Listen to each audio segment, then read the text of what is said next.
విమానాన్ని కనిపెట్టింది right brothers కాదు. ఈ విషయంలో మన ఇండియాకి జరిగిన మోసం అంటే నీ రక్తం మరిగిద్ది.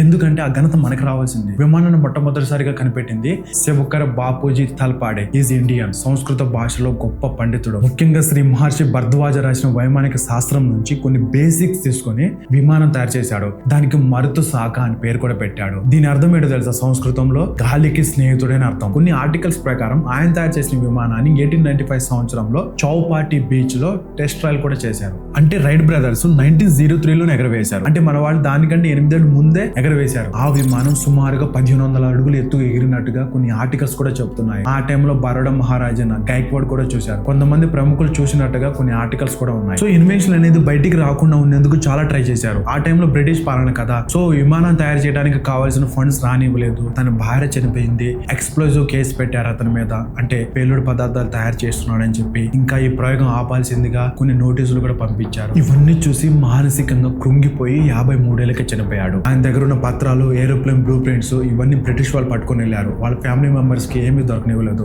మిగతావి ఏమో నాశనం చేసేసారు. ఇంకేం జరిగిందని చెప్పి మీకు క్లియర్ గా అర్థం కావాలంటే ఈ కంప్లీట్ స్టోరీ మీద ఒక బాలీవుడ్ మూవీ వచ్చింది, హవాయి జాదా అని. ఆయుష్మాన్ ఖురానా నటించారు. ఒకసారి కావాలంటే చూడండి. ఆయన అనుకునేది జరుగుంటే aeroplane invented by Wright brothers కాకుండా aeroplane invented by Shivkar Bapuji Talpade is Indian అని గూగుల్లో వచ్చేది. ఇలాంటి విషయాలు మీకు కావాలనుకుంటే కింద బటన్ నొక్కి మన శాశ్వత ఛానల్ తో కనెక్ట్ అయి ఉంది.